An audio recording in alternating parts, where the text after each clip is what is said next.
¿Qué tal? ¿Cómo están, estimados estudiantes? El día de hoy vamos a desarrollar un ejercicio que nos va a permitir repasar los conceptos de herencia de clases. ¿Ok? Para ello vamos a utilizar uno de los ejercicios que ustedes tienen propuestos en sus materiales de clase y que dice lo siguiente. Tenemos un diagrama de clases que ya nos dan de antemano, y en el cual podemos observar que tenemos la clase vehículo como clase base, a la cual tiene dos clases derivadas. Tenemos vehículo terrestre y vehículo aéreo, y cada una de ellas tiene también a su vez dos clases derivadas. En el caso del vehículo terrestre tenemos coche y moto, y en el caso del vehículo aéreo tenemos avión y helicóptero. Se nos pide elaborar o determinar los atributos y los métodos que va a tener cada una de estas clases, definirlas, implementarlas y finalmente elaborar un programa con esta jerarquía de clases. ¿Qué debe tener el programa? Bueno, te dicen que el programa debe animar un vehículo teniendo en cuenta lo siguiente. Si el usuario ingresa la letra C, aparecerá un coche. Si el usuario ingresa la letra M, aparecerá una moto. Si el usuario ingresa la letra A, aparecerá un avión. Y si el usuario ingresa la letra H, aparecerá un helicóptero. Entonces, para poder realizar estas animaciones, nos dicen que podemos utilizar ASCII Art. Y tenemos aquí pues el dibujo de la moto, del avión, del coche y del helicóptero. Para entender un poquito mejor qué es lo que nos está pidiendo este ejercicio, o cuál es la funcionalidad que finalmente vamos a desarrollar, yo les he traído ya aquí el programa para que lo puedan ver. Entonces, como podrán observar, tenemos un menú donde nos muestra todas las alternativas posibles, y bueno, yo le he agregado una más, que es la opción salir, para que si es que el usuario ya no quiere seguir en el programa, pueda salir.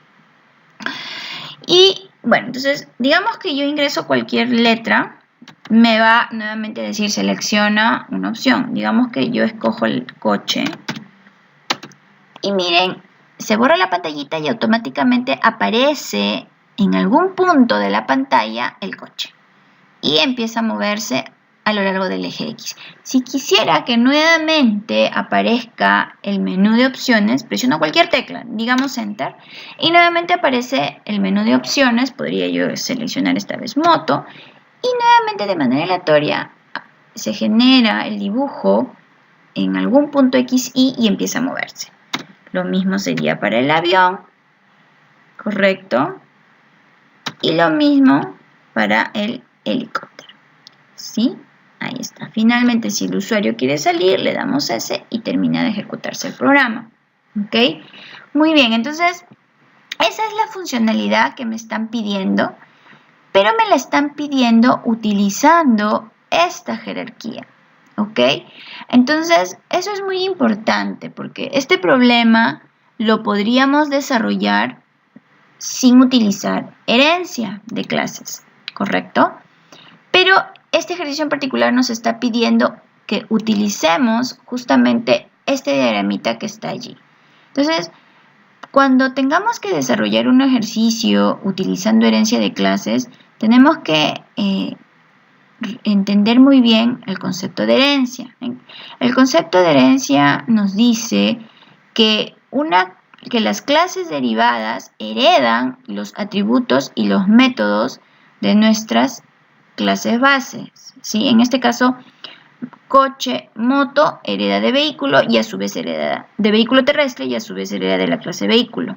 Igual avión y helicóptero heredan de la clase vehículo aéreo y a su vez de la clase vehículo. Entonces, tenemos que pensar muy bien qué atributos y qué métodos va a tener cada una de nuestras clases, ¿ok? Y digo que tenemos que pensar muy bien porque la idea justamente de la herencia es que trabajemos lo común de todas las clases derivadas en la clase base y ya lo particular de cada una en su respectiva clase, ¿correcto? Entonces, tenemos que pensar, en primer lugar, qué cosas tienen en común estas clases y qué no. para en función de eso definir qué irá en mi clase vehículo y qué irán en estas de aquí, ¿correcto? Muy bien, entonces, si recordamos la funcionalidad, de repente la podemos observar nuevamente. Ustedes ven, bueno, que se muestra un menú y que cuando el usuario selecciona o ingresa una alternativa, digamos el avión, automáticamente la figura aparece en un punto XY. Lo mismo va a pasar para el coche. Se sitúa en algún punto de la pantalla y comienza a dibujarse la figura y a moverse, ¿correcto? Lo mismo para el helicóptero, lo mismo para el avión, ¿sí? Entonces, para los cuatro casos, para los 4 vehículos, siempre se va a necesitar una coordenada XY desde donde empiece a dibujarse la figura y a continuación a moverse. Entonces, esos van a ser mis 2 primeros atributos para mi clase vehículo, ¿sí? El punto, y acá lo tenemos, y acá se los voy a mostrar, yo he creado mi archivo de cabecera vehículo, ¿no es cierto? Punto H, que luego lo voy a utilizar en mi programa principal que está por aquí, que ya lo veremos en su momento. Entonces, los primeros atributos que yo voy a determinar o yo voy a definir son X e Y, mi coordenada desde donde empieza el movimiento de mi figura. ¿Qué más necesito para las 4 figuras? Pensemos en eso nuevamente. Las 4 figuras van a tener que realizar un desplazamiento a lo largo del eje X. Para poder hacer ese desplazamiento, que yo lo voy a hacer, que le voy a hacer que se incremente de 1 en 1, el valor del eje X, voy a utilizar una variable dx, que así la he llamado, que va a ser la que va a controlar la posición en el eje X, que es en donde se va a mover la figura. ¿Ok? Muy bien.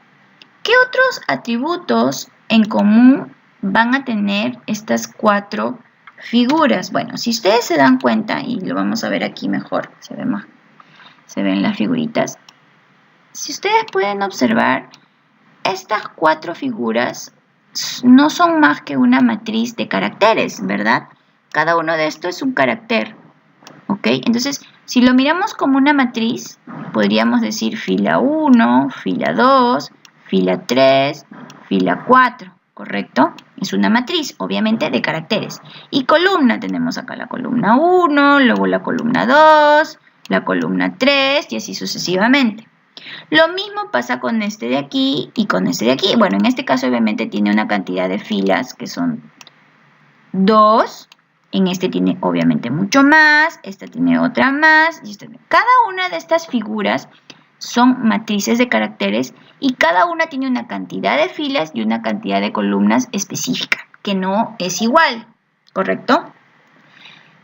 Dependiendo del dibujo, tendrá una cantidad mayor o una cantidad menor, pero igual lo común es que las 4 van a tener una matriz de caracteres o son una matriz de caracteres con una cantidad de filas y de columnas. Entonces, esos atributos también yo los voy a colocar en mi clase vehículo. Mi matriz de caracteres con su cantidad de filas y su cantidad de columnas que tendrá cada una de ellas, ¿correcto? Entonces, miren cómo hemos determinado los atributos de nuestra clase base. Y obviamente pensando en la herencia, es decir, en que esos atributos los van a heredar sus clases derivadas, ¿correcto? Entonces, el coche, la moto, el avión y el helicóptero, todos ellos van a tener un punto XY, un desplazamiento X, una matriz de caracteres y una cantidad de filas y columnas para su matriz. ¿Ok? Muy bien. ¿Qué más? Pensemos ahora en los métodos que se van a requerir. Las 4 figuras van a necesitar que se genere en primer lugar, ¿no es cierto?, un punto aleatorio XY. Entonces yo voy a tener un método que genere esas coordenadas, ¿correcto? Entonces ese va a ser uno de mis métodos que también es común para todas, asignar coordenadas X. ¿Sí? Ese método va a generar de manera aleatoria el punto XY y a partir de allí va a generar el movimiento. ¿Qué otro método? Las 4 necesitan mostrarse, moverse y borrarse, ¿sí? Ya ustedes en ejercicios pasados han visto esa lógica. Es más, el ciclo pasado en su curso de programación 1 también han visto esos conceptos. Entonces, las 4 figuras van a requerir esos métodos. ¿Y qué más le podemos agregar como un método que van a necesitar las 4 figuras? Yo he creado aquí un método que le estoy llamando setFigura, que lo que va a hacer es, va a recibir como parámetro una matriz de caracteres y va a modificar el valor del atributo, que en este caso es de la clase vehículo, ¿sí? ¿Para qué voy a utilizar este método? Para poderle pasar a mi clase, ya sea una moto, un helicóptero, un coche o un avión, ¿correcto? De tal manera que yo le digo a esta clase de qué medio de transporte se trata, ¿sí? Adicionalmente a esos métodos que acabamos de evaluar, tenemos obviamente el constructor y el destructor de mi clase. Observar que todos estos métodos son públicos. ¿Por qué son públicos? Porque obviamente las clases derivadas lo van a utilizar. Entonces tienen un alcance público, ¿sí? Si yo le pongo un alcance privado, como es el caso de esto, no lo van a poder invocar a esos métodos. Entonces hay que tener cuidado con eso. ¿Y qué más? Y observen también que mis atributos son de tipo privado también, ¿ok? Más que nada para no violar el encapsulamiento. Y la manera como es que yo voy a acceder a estos atributos, en este caso, este de aquí que es el que me interesa, que es la que define la matriz, va a ser utilizando mi método set. Bueno, finalmente tengo un método privado que es liberar memoria matriz, que como ustedes ya saben, siempre que se genera una matriz hay que borrar, ¿no es cierto?, la memoria. Entonces ese método lo va a hacer. Lo he puesto privado porque en realidad solamente lo necesitamos aquí, no necesitamos en otra de las clases derivadas, ¿ok? Muy bien. Entonces, a continuación procedemos a hacer la implementación de la clase vehículo, ¿ok? Muy bien. Entonces,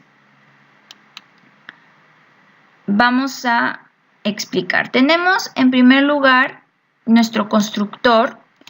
Y lo que va a tener nuestro constructor es la cantidad de filas y de columnas que va a tener la matriz de caracteres.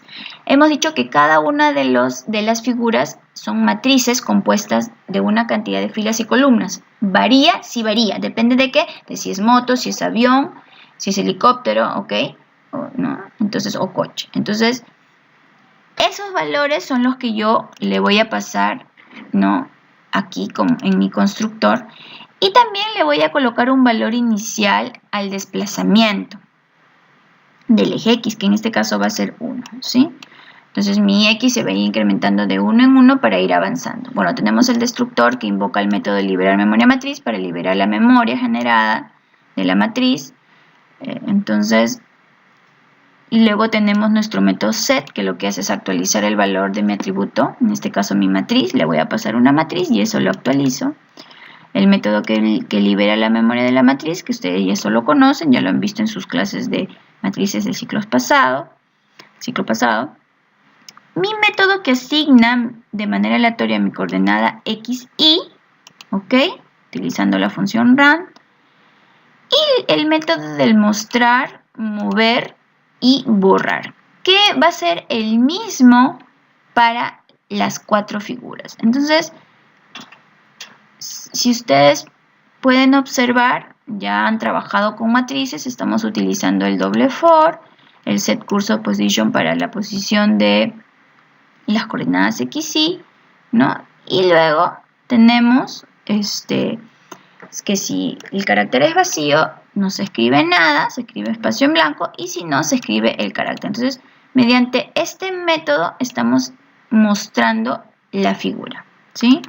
¿Cómo la movemos? Bueno, simplemente si es que el valor de x más el de x que yo he definido en 1 es menor que 0 o es mayor que 79, lo multiplico por menos 1, ¿sí?, para que se actualice el valor. Y si no, procedo a incrementar en 1 mi x, ¿no? Voy incrementando en 1, en 1, en 1, hasta que esto suceda y de nuevo empiezo, ¿no es cierto? El borrar la figura es nuevamente utilizando el set cursor position, voy colocando espacio en blanco a todo el espacio de la matriz. Muy bien, listo. Entonces, este es nuestra clase vehículo. En un siguiente video vamos a pasar a explicar las siguientes clases.